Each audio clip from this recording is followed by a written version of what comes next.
नमस्कार दोस्तों, स्वागत है आपका आप ही के चैनल में। जो लास्ट वीडियो मैंने बनाई थी काफ़ी लोगों को अच्छी लगी है, काफ़ी सपोर्ट मिला है, काफ़ी लोगों ने पसंद की है उसको। और जिस समय वो वीडियो बना रहा था रात को 12 बज के लगभग कुछ टाइम हो चुका था। एंड उसी टाइम भी काफ़ी आपका क्या कहते हैं डाउ जोन्स ऊपर था, है ना? और आपका नैस्डैक वैस्डैक भी ऊपर था और काफ़ी अच्छे हमें गैप अप ओपनिंग की संभावना दिख रही है। ठीक है, और ये होनी भी चाहिए क्योंकि नीचे अगर खुलेगा तो वो ऊपर भाग जाएगा क्योंकि फ्राइडे को पूरा वीकली हाई लगा के क्लोज हुआ है मार्केट। तो ये निफ्टी का चार्ट है आपके सामने। ठीक है, अब यहाँ से जो सीन सिनेरियो बनते हैं, जो मुझे नज़र आते हैं, वो मैं आपके साथ एक बार शेयर कर देता हूँ कि ट्रेड आप कैसे कर सकते हैं। ठीक है, मैंने पिछली वीडियो में भी आपको अच्छे से समझाया था। यहाँ पे भी एक बार देखिए अभी ऊपर लेके गया है तो ये तेज तो रखेगा। ठीक है, ऊपर की तरफ। ऐसा नहीं होगा कि आपको पूरे दिन मार्केट ऐसे ऐसे ऐसे ऐसे ऐसे ऊपर जाता हुआ दिखेगा, ऐसा नहीं दिखेगा। मार्केट हो सकता है आपको दिखे 18,640, 18,640 से लेके 18,680, इस रेंज के बीच में वो 10 बजे के आसपास ही शायद आ जाएगा। ठीक है, इस रेंज के बीच में ये 18,640 से लेके 18,680 और इसके बाद एक तेजी दिखा के 18,700 भी स्क्रीन पे दिखा सकता है। ठीक है, 18,700 भी स्क्रीन पे दिखा सकता है। तो करना देखिए मॉर्निंग में क्या होगा, जैसे ही 18,600 के ऊपर रहेगा प्लान, जो पुट है वो जुलाई मंथ की होल्ड रखिए, जो मैंने आपको सजेस्ट की है 18,000 की। और भाई नहीं गिरता है मार्केट, फ्रस्ट्रेशन होती है, इंट्राडे में आप सी बाय करिए। ठीक है, जैसे लास्ट फ्राइडे को हमने 18,500 की सी बाय की थी, सेम आपको इसी प्रकार से चलना है। ठीक है, 18,700 की सी बाय करिएगा इंट्राडे पर्पस के लिए। सॉरी, इंट्राडे पर्पस से लेनी है, बट उसको बुक कर लीजिएगा जैसे ही 18,680 के आसपास आपको निफ्टी दिखता है। और सी साइड की पोजीशन को कैरी करके नहीं जाना है, उसको बुक करके जाना है। हो सकता है आपको एक दो दिन और तेजी दिखे। ठीक है, माहौल बन रहा है और डेप्ट वेप्ट सीलिंग की गुड न्यूज़ आ रही हैं, वही चाहिए मार्केट को नीचे गिराने के लिए। ठीक है, नेगेटिव न्यूज़ आएगी मार्केट शायद नीचे नहीं गिरेगा जब तक कि कोई बिल्कुल ही अनप्रेसिडेंटेड टाइप चीज की, जिस चीज की चर्चा हो रही है, अगर वो नेगेटिव न्यूज आएगी मार्केट नहीं गिरेगा। ये मैं आपको पहले भी बहुत बार समझा चुका हूँ, साइकोलॉजी ऐसी ही रहती है। जैसे ये ट्रंप का आपने देखा होगा, जब प्रेसिडेंट के इलेक्शन चल रहे थे कि ट्रंप हार जाएगा, ट्रंप हार जाएगा, मार्केट क्रैश हो जाएगा, मार्केट क्रैश हो जाएगा। ट्रंप हारा, मार्केट फिर भी क्या हुआ, अप जा रहा था।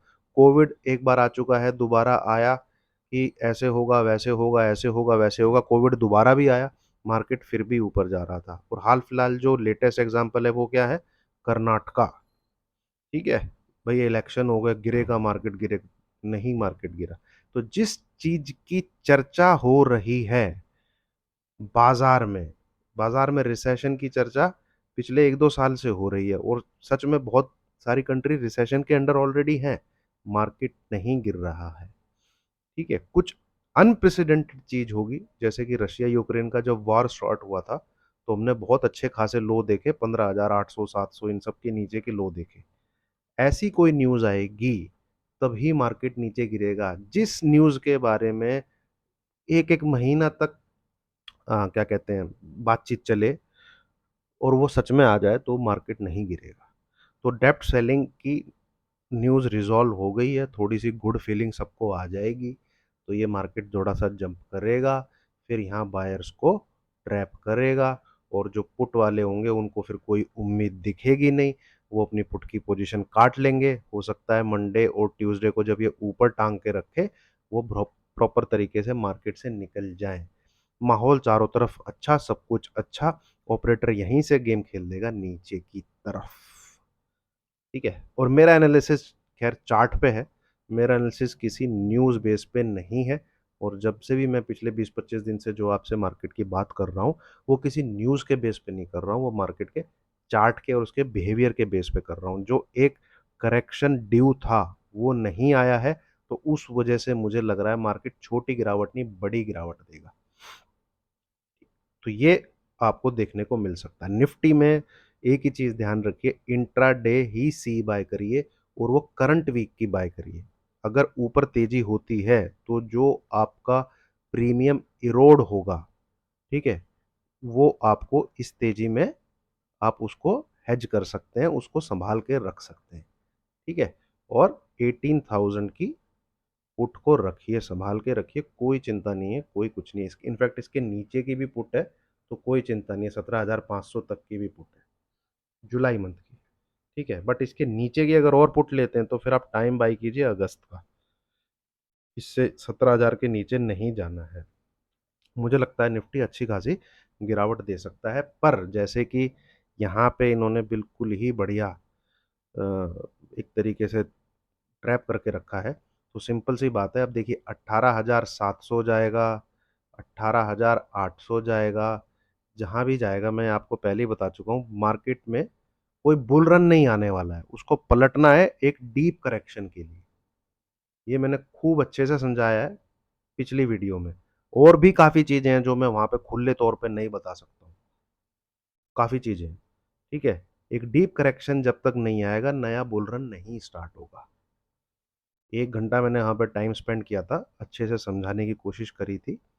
तो उस वीडियो को दोबारा देख सकते हैं आप, बहुत प्यार मिला है उस वीडियो में, इतना गलत होने के बाद भी एन मार्केट में। पर चीज़ जो है क्वालिटी की मैंने वहाँ पे दिखाई है आपको, ऐसी वैसी नहीं है, तभी लोगों ने उसको इतना अप्रिशिएट किया है। तो सिंपल है, यहाँ पे खुलेगा ये 18,600 के ऊपर ही खुलना चाहिए, क्योंकि जो कमर तोड़ेगा अभी जिन्होंने पुट बाय कर रखी है ना, उनका उनके होप को किल करेगा, ठीक है। तो मैं यही कहूँगा आपको, तेजी करिए, जो फर्स्ट वीक जून की कॉल में ही करना है, ठीक है। और ज़्यादा आगे की मत लीजिएगा क्योंकि प्रॉफिट नहीं बनेगा, 18,700 की ही लीजिएगा। विक्स जो है 11 के आसपास है और ये खुलेगा 10 के आसपास, तो तेजी में भी इतना पैसा नहीं बनेगा, तो 18,700 की कॉल लीजिएगा। और जो पॉइंट आपको ग्रैब करने हैं वो 60 से 70 ही पॉइंट आपको ग्रैब करने हैं। एग्जिट कर लीजिएगा 17,680 के आसपास। और फिर अगर ये 18,725 को पार करता है तो फिर बाय कर लीजिए 18,800 की कॉल को, इसी वीक की, इसी वीक की, ठीक है। और इसमें भी एग्जिट हो जाइए 18,780 790 के आसपास है। और अपनी पुट को जो है होल्ड करके रखिए, होल्ड करके रखिए। जिस जिस दिन तेजी होती है दिखती है आपको, वो करंट वीक की, है ना। बहुत जो लोगों को बोले तुम बोल रहे हो गिरेगा गिरेगा, पुट पकड़ के रखिए, मार्केट ऊपर जा रहा है, मार्केट ऊपर जा रहा है, आप सी बाय करके देख लीजिए कितना प्रॉफिट होता है, आप लोग को लग जाएगा पता। करंट वीक से ज़्यादा तो प्रॉफिट नहीं हो सकता ना। करंट वीक में क्या है, इसका मतलब आप बिल्कुल टाइमली मार्केट को मैनेज कर पा रहे हो, करंट वीक में ही आप जज कर पा रहे हो कि तेजी होगी। बाय करके देख लीजिए, विक्स इतना लो है, अगर पैसा बनेगा भी तो वो पास की आईटीएम टाइप की कॉल में ही बनेगा। इस चीज को देख लीजिएगा, ठीक है। निफ्टी, या फिर आप बैंक निफ्टी में एक चीज कर सकते हैं, दो तरीके से आप ट्रेड कर सकते हैं। बैंक निफ्टी की पुट को लेके रखिए, जैसे आपने मान लीजिए 43,000 की पुट ले लीजिए जुलाई मंथ की, है ना। 19,000 की कॉल ले लीजिए निफ्टी की जुलाई मंथ की। बड़े जिधर भी घूमेगा, ठीक है, जिधर भी जाएगा, देखिए मत, छोड़ के बैठ जाइए। अगर आपको डेली डेली ट्रेड नहीं करना है, ये उन लोगों के लिए जिनको डेली डेली ट्रेड नहीं करना है और उनको लगता है कि हमारा पासा गलत पड़ सकता है। ऊपर जाएगा कॉल में पैसा बन जाएगा, नीचे जाएगा पुट में पैसा बन जाएगा। थोड़ा सा इसको और आप आगे पीछे कर सकते हैं, इसको आप 42,500 के आसपास कर सकते हैं, इसको 19,200 के आसपास कर सकते हैं। इतना मूव आना चाहिए क्योंकि मई मंथ के अंदर मूव नहीं आया है। इतना एंटिसिपेट करके चलिए कि 600 से 700 पॉइंट निफ्टी के और 1500 से 2000 पॉइंट बैंक निफ्टी के किसी तरफ भी मूव आ सकता है। तो जब आप इतना ओटीएम में कोई कॉल एंड पुट लेंगे, जून मंथ के अंदर जब मूव मिलेगा, तो जिधर मर्जी मिले आपका पैसा बन जाना चाहिए, ठीक है। तो ये मैंने कुछ स्ट्रेटजीज, कुछ आप पेयर बना के चल सकते हैं, जिनको ट्रेड कर सकते हैं, वो आपके साथ शेयर किया है उन लोगों के लिए जिनके मन में दुविधा बहुत है। और बाकी मेरा व्यू वही वैसा ही है जैसा था, बिल्कुल सेम टू सेम है, उसमें कोई दो राय नहीं है। कुछ काफ़ी लोगों ने सलाह दी है कि जो हो गया सो हो गया, फ्रेश स्टार्ट करिए। अरे भाई फ्रेश ही है, फ्रेश स्टार्ट क्या करूँ, कॉल बाय कर लूँ। ठीक है चलिए, जो है सो है, वो हो गया सो हो गया, फ्रेश स्टार्ट क्या करना है, क्या कॉल बाय करूँ? कॉल बाय नहीं करना है, फ्रेश स्टार्ट यही है। 18,000 की जुलाई मंथ की पुट लेनी ले लीजिए, इंट्राडे में सी बाय करिए। मैं सी को कैरी करके देने की सलाह नहीं दे सकता, क्योंकि मार्केट को गिरना तो है। अब उसके लिए रात को कौन सी न्यूज़ आ जाए, दिन में कौन सी, क्योंकि ट्रिगर तो इनको लाना पड़ेगा। ये डेब्ट हो सकता है ऐसे कर दें, डेब्ट सीलिंग की न्यूज़ चला चला के मार्केट को ऊपर ऊपर ऊपर ऊपर खींच दें।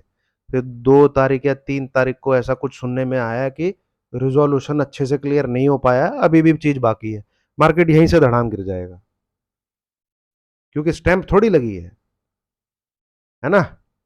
ये भी एक प्लान हो सकता है। ठीक है, और ये मुद्दा रिजॉल्व भी हो गया तो कोई और न्यूज आ जाएगी। और जनरली जो फंडामेंटली सच में मार्केट में चीज एग्जिस्ट कर रही है, जो सच में मार्केट को वीक करेगी, वो होगा इन्फ्लेशन। ये पैसा छापेंगे, लिक्विडिटी फिर से आएगी, इन्फ्लेशन फिर से इंक्रीज होगा, फेड रेट फिर से अपने रेट को बढ़ाएगा, फेड फिर से रेट को बढ़ाएगा, कंपनीज की ग्रोथ पे फिर से असर पड़ेगा, वहाँ से लोगों की नौकरियों को वो फिर से हटाएंगे। ठीक है, वो सीधा हाउसिंग पे इफेक्ट डालेगा, हाउसिंग पे इफेक्ट डालेगा तो यूएस की जीडीपी पे फर्क पड़ेगा। यूएस की जीडीपी पे वो एक एक सर्कल बन चुका है, जिससे कुछ भी कर ले फेड, जो मर्जी कर ले, निकलना मुश्किल है। इसका जो इलाज है वो टाइम के पास ही है।